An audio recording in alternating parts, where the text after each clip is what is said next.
Ó vinde, adoremos o nosso Rei. Nós não precisamos insistir, meus queridos, no lugar que o Natal ocupa no nosso calendário. Qualquer pessoa desse país sabe que o Natal está chegando, não é? A gente não precisa dizer que em dezembro a gente se aproxima de uma festa que se expande para além dos limites religiosos e chega na sociedade em geral. Todos nós estamos familiarizados com o Natal. Sejam aqueles que gostam de celebrá-lo pelas comidas, eu gosto, que gostam de celebrá-lo pelos presentes, pelas férias, aqueles que têm nesse momento, pelo calor, aqueles que gostam do calor, apesar de tanta neve que a gente vê nos filmes, mas aqui em Natal não tem neve. Que gostam pelas crianças, que se alegram de maneira especial, ou aqueles que nem gostam do Natal, aqueles que, quando se aproxima desse tempo, sentem profundamente as ausências daqueles que não estão mais ao redor da mesa. Natal não deixa ninguém intocado.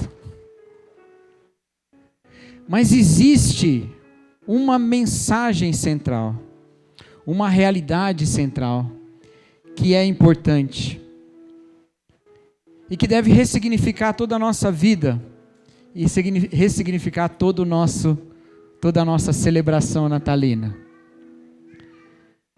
E todas essas outras coisas podem continuar fazendo parte. As delícias sobre a mesa, os encontros familiares, os presentes partilhados, o tempo de descanso. Mas tudo isso deve estar celebrado ao redor do real motivo de celebração. E talvez caiba aos cristãos um certo meia-culpa de não saber exatamente expressar porque o Natal é tão importante. Afinal de contas, por que o Natal é tão importante? A gente não podia ficar só com a Páscoa? Esse evento tão incrível da ressurreição de alguém que morreu, e que morreu sem nenhum pecado, e que morreu por nós, a gente não podia ficar só com a Páscoa. Por que o Natal é tão importante? E para a gente entender por que o Natal é tão importante, a gente precisa entender 4 coisas que acontecem no Natal.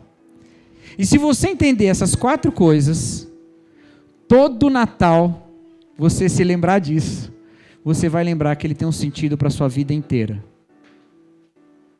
O apóstolo Paulo, escrevendo aos Filipenses, no capítulo 2, a partir do versículo 5, ele fala do Natal.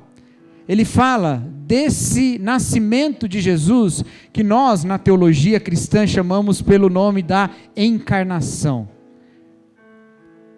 Ele diz assim: seja o modo de pensar de vocês o mesmo de Cristo Jesus, que, apesar de ser Deus, não considerou que a sua igualdade com Deus era algo que deveria ser usado como vantagem. Antes, esvaziou-se a si mesmo, assumindo a forma de servo, tornando-se semelhante a homens. Sendo encontrado em forma humana, humilhou-se e foi obediente até a morte e morte de cruz. Essa palavra do apóstolo Paulo, ela parece muito complexa. Ela fala de Cristo sendo Deus, mas esvaziando-se. Esvaziando-se. E tem muitos debates na teologia, o que significa esse esvaziar-se de Jesus. Mas a preocupação de Paulo aqui não é se estender muito sobre esse assunto. Ele aqui nos ensina 4 coisas que vão ressignificar o nosso Natal. A primeira coisa que ele nos ensina é quem Jesus é. E você pode celebrar o Natal pensando em Jesus como um bebê na manjedoura. Mas Jesus não é um bebê na manjedoura. Jesus, num momento da história, foi um bebê na manjedoura.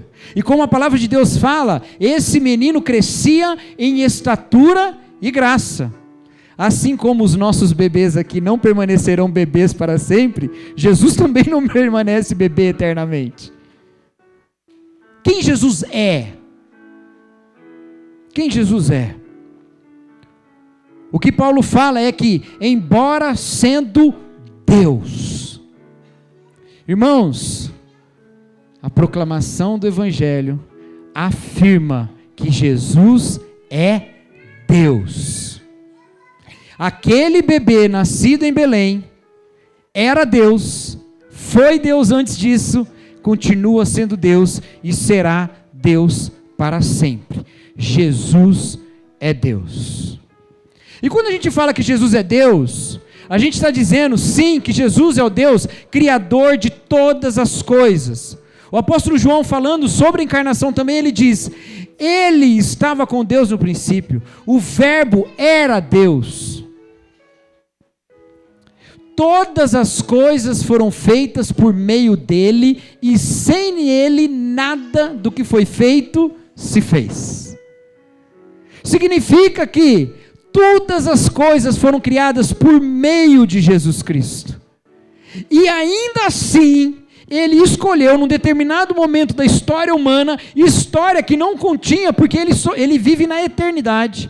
Ele resolve entrar na história, e ele não entra na história como um poderoso guerreiro, como um rei cheio de exércitos, ele entra na história como um bebê, e vive como um ser humano, e não um ser humano rico, milionário, herdeiro, nepo baby, não, apesar de que Jesus poderia ser, já que ele era filho de Deus mesmo, mas sendo filho de Deus, ele escolhe ser filho de Maria, que não era especialmente importante na sociedade. Cristo é Deus. Cristo é Deus. Mas a segunda lição é o que Cristo se tornou. Cristo é Deus, eternamente. O profeta Miqueias fala que seus dias estão na antiguidade, na eternidade passada. Ele sempre foi, sempre será Deus. Mas ele se tornou ser humano. Ele fala: antes esvaziou-se a si mesmo, assumindo forma de servo, tornando-se semelhante aos homens. E aí, meus irmãos, acontece uma coisa maravilhosa na história. Deus inclui em si mesmo a humanidade. Deus coloca no próprio ser dele a humanidade. Porque Cristo toma forma humana, vive como homem, morre como homem, ressuscita como homem, sobe aos céus como homem. Como homem ou como Deus? Como os dois. Como homem e como Deus. Na Trindade divina, Pai, Filho e Espírito Santo, há um aspecto da humanidade, que é Jesus Cristo, homem, como o apóstolo Paulo escreve a Timóteo: há um só Deus e um só mediador entre Deus e os homens, Jesus Cristo, homem. Uma escolha que talvez nenhum de nós faria. Uma escolha que reverte a escolha do pecado. Uma vez que lá em Gênesis, na história lá do pecado original, é dito que Adão comeu do fruto quando foi prometido a ele que ele seria igual a Deus. E o que Paulo fala aqui? Cristo não julgou que o ser igual a Deus era algo pelo qual ele deveria tomar vantagem. Jesus faz o contrário do Adão, cuja atitude nos leva ao pecado. A atitude de Jesus é a contrária, que nos leva à salvação. Sendo Deus, tornou-se homem. Quem Deus é, ou melhor, quem Cristo é? Deus. Quem ele se tornou? Homem. A terceira lição: quem nós somos. Porque esse texto tão bonito, falando da atitude humilde de Jesus, ele vai até um ponto trágico, e ele diz que ele foi obediente até a morte, e morte de cruz. E a cruz, meus irmãos, ela não é algo assim muito fácil de digerir. A cruz é indigesta. Porque na cruz eu não vejo apenas a morte de um inocente, que já seria terrível. A injustiça contra alguém inocente nos comove nos nossas entranhas mais profundas. Mas não é só isso. A cruz de Jesus não diz: olha como pessoas são más e mataram Jesus. A cruz de Jesus diz: olha como toda a humanidade é pecadora, e Jesus se entrega na cruz por nós. A cruz não fala que existem pessoas más, a cruz fala que o ser humano é pecador. Qual ser humano? Todos nós. Todos nós somos pecadores. E foi nessa realidade de pecado que Jesus resolveu habitar. Ele, sem pecado, convivendo com pecadores. Ele, sem pecado, vivendo sob estruturas marcadas pelo pecado. Ele, sem pecado, sofrendo sobre si problemas que são problemas do pecado. Perseguição, maledicência, traição, morte. Quem nós somos quando nós olhamos essa história?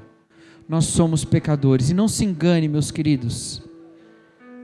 Nunca por um momento deixe passar pela sua cabeça de que você não é pecador. Nem por um momento pense que você é de alguma natureza superior a alguém que está próximo de você. De que de alguma maneira você é, de alguma forma, um jeito especial de ser humano em comparação aos outros. Todos nós somos pecadores. A palavra de Deus nos fala em Romanos capítulo 3, que todos pecaram e carecem da glória de Deus. E não fala só isso não. Fala lá no capítulo 6 que o salário do pecado é a morte. Todos nós pecamos e todos nós estávamos destinados à morte. Porque quem peca é a humanidade. E como o fim do pecado é a morte. Mas aí veio Cristo. E aí esse texto fala que ele foi obediente até a morte. Ou seja, ele não pecou. Mas ele, sem pecar, morreu. Como assim? E essa é a maravilha do Evangelho. Cristo toma o nosso lugar. Ele toma sobre si a nossa morte, para que nós tenhamos a vida eterna. Aquele texto de Romanos que eu citei, o salário do pecado é a morte, ele tem uma conclusão. Mas o dom gratuito de Deus é a vida eterna em Cristo Jesus, o nosso Salvador. Ele levou sobre si a nossa morte para que nós vivêssemos a vida eterna dele. Para que nós vivêssemos na eternidade com ele. Sim, essa história fala quem nós somos pecadores. Mas ela também fala, porque a cruz também fala isso, que somos pecadores que têm perdão em Jesus Cristo. O apóstolo João diz que se nós confessarmos os nossos pecados, Ele é fiel e justo para nos perdoar os pecados e nos purificar de toda injustiça. Nós não somos melhores que ninguém, nós somos da mesma natureza, farinha do mesmo saco. Mas Cristo, nosso Senhor, oferece perdão dos pecados a todos nós, amém? É difícil falar para alguém que é pecador, é difícil. É difícil eu chegar para o Guto assim, olha que cara de santo que ele tem, né, Paty? E falar assim, você é um miserável pecador. É difícil. As pessoas não estão muito dadas a esse tipo de entendimento. E é normal isso. Nós estamos muitas vezes oprimidos por uma série de regras que fazem com que a gente se sinta culpado o tempo todo. E diante da palavra de Deus, alguém vir apontar o dedo e falar, você é pecador, parece acrescentar mais uma culpa, não é verdade? Nós vivemos às vezes sentindo-nos culpados diante dos outros, sentindo-nos culpados diante dos nossos pais, sentindo-nos culpados diante dos nossos irmãos, dos nossos familiares, dos nossos superiores ou até mesmo dos nossos subalternos nos trabalhos, sentindo-nos culpados às vezes diante da lei, diante dos nossos filhos, pensando, eu não sou um bom pai, eu não sou uma boa mãe, sentimos-nos culpados diante de tantas coisas, e aí você vem na igreja para ouvir do perdão de Cristo, e aí o pastor fala, e você é um pecador culpado diante da lei de Deus, aí você fala, agora entornou o caldo de vez, agora já era, não bastasse ser culpado diante de todo mundo, agora eu sou culpado diante de Deus também. Mas a questão, meus queridos, é que a cruz não diz só que a gente é culpado, ela diz que a gente é perdoado. E se a gente não entende que é culpado, a gente não entende que é perdoado. E todas essas regras que nos impõem culpa, nenhuma delas oferece perdão. Mas a lei de Deus, quando afirma que nós somos pecadores, junto com a afirmação do pecado, vem a afirmação do perdão. Junto com a afirmação do erro, vem o acolhimento de Deus. Vem o vinde a mim. Deus não aponta o nosso pecado como quem nos condena, Ele aponta o nosso pecado como um médico que nos dá um diagnóstico e oferece ao mesmo tempo o tratamento. E qualquer um que já passou por uma doença muito difícil sabe que é ruim receber um diagnóstico pesado, mas pior é nem saber o que está sofrendo. E a afirmação de que nós somos pecadores é um diagnóstico da nossa vida, meus queridos. Nós somos pecadores, mas há um dom gratuito de Cristo. Há um tratamento, há uma cura, há uma salvação, e a partir dessa realidade, há uma realidade de lidarmos com todas as outras culpas, porque se Deus nos perdoou, não existe outra reconciliação impossível. Se eu sou reconciliado com o Santo dos Santos, quem pode estar distante demais de mim para que eu não me reconcilie com Ele? Que culpa pode ser pesada demais para que eu não alcance o perdão? Que culpa do outro pode ser grande demais para que eu não ofereça perdão? Se Deus, que é santo, me perdoa, qual falha entre nós não vai alcançar perdão? Não existe, queridos. Jesus é Deus, Jesus se tornou homem, nós somos pecadores, e a última lição é quem nós devemos nos tornar. E o texto diz, lá no comecinho, no versículo 5, tende vós a mesma atitude de Cristo Jesus. Ou na minha versão, seja o modo de pensar de vocês o mesmo de Cristo Jesus. Sabe o que significa? Que se Cristo se tornou como um de nós, nós buscamos viver como Cristo. E Cristo é aquele que não se julgou grande demais para estar entre nós. Então nós vivemos também uma vida de humildade, de serviço ao próximo, de cuidado, de perdão, de reconciliação, de amor. Queridos, Natal se celebra crendo nessas 4 coisas. Jesus é Deus, se fez homem, eu sou pecador, e pela fé sou perdoado e devo me tornar mais e mais como Jesus. Que seja assim sempre o seu Natal. E comece com aqueles que estão próximos, com aqueles que estão perto. Meus irmãos, às vezes eu fico angustiado de pensar quantas mesas familiares no Natal estão divididas por motivos muito menores do que o pecado que nos separava de Deus. Não, queridos. Natal é tempo de celebrarmos a reconciliação. Se Cristo cruzou o abismo quase infinito que há entre humanidade e divindade, como nós não cruzaremos as pequenas rachaduras que existem nos nossos relacionamentos? Cruzaremos com perdão, com graça, com reconciliação. Amém, meus irmãos? Vamos orar então, meus queridos? Baixe a sua cabeça. Eu vou pedir para você fazer essa oração, para você falar com Deus. Eu nunca falei com Deus, não tem problema, fala agora. Pode ficar tranquilo que quando uma criança que está aprendendo a falar, fala com seu pai, quem se esforça para entender é o pai, não é o filho para falar melhor. Deus entende, fala com ele, reconhecendo sim, a sua falha, o seu pecado, mas recebendo com fé o perdão que Jesus oferece. E diga para Deus, eu creio que Cristo me perdoa. Amém? E daqui a pouco eu vou orar também, encerrando esse momento.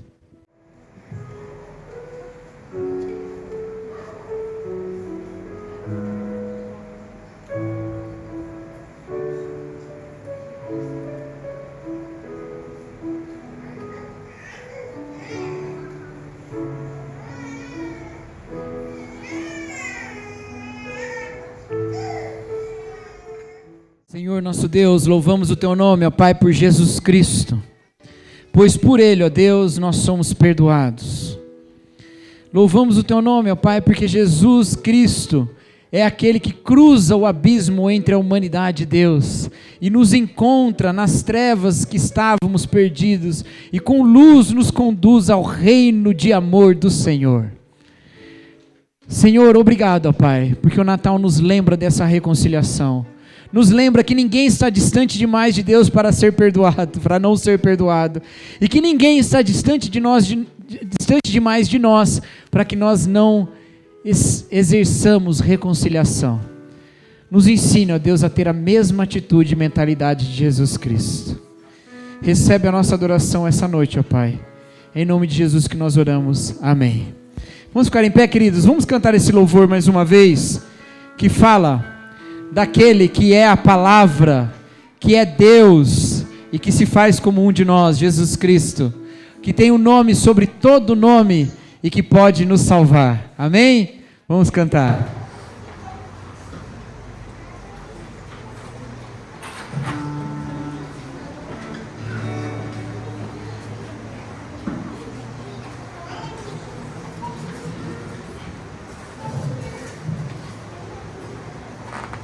Amém. Vou cantar com você.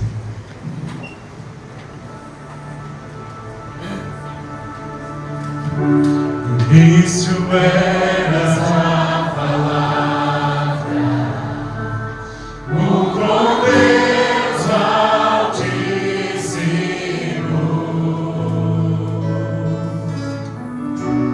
o mistério de tua glória, Cristo em ti se revelou. Ó, quão lindo esse nome é! Ó, quão lindo esse nome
Senhor, por esse nome poderoso, ó Pai, é que nós nos voltamos ao Senhor, sabendo, ó Pai, que este nome invencível é que nos dá a vitória sobre a morte e sobre o pecado.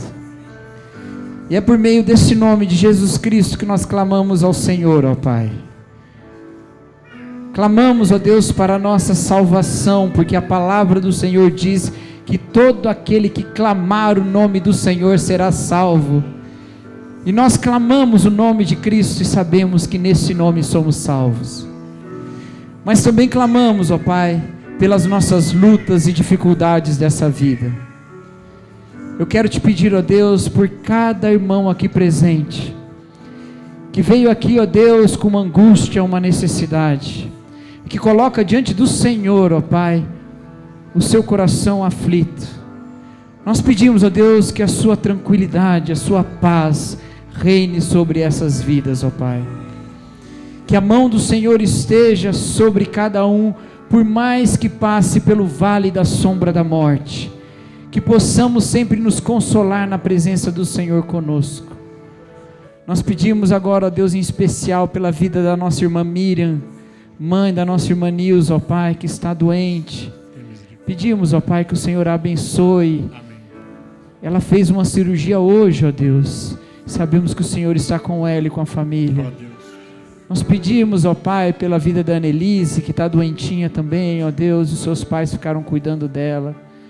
Do Vitor, ó Deus, que está se recuperando.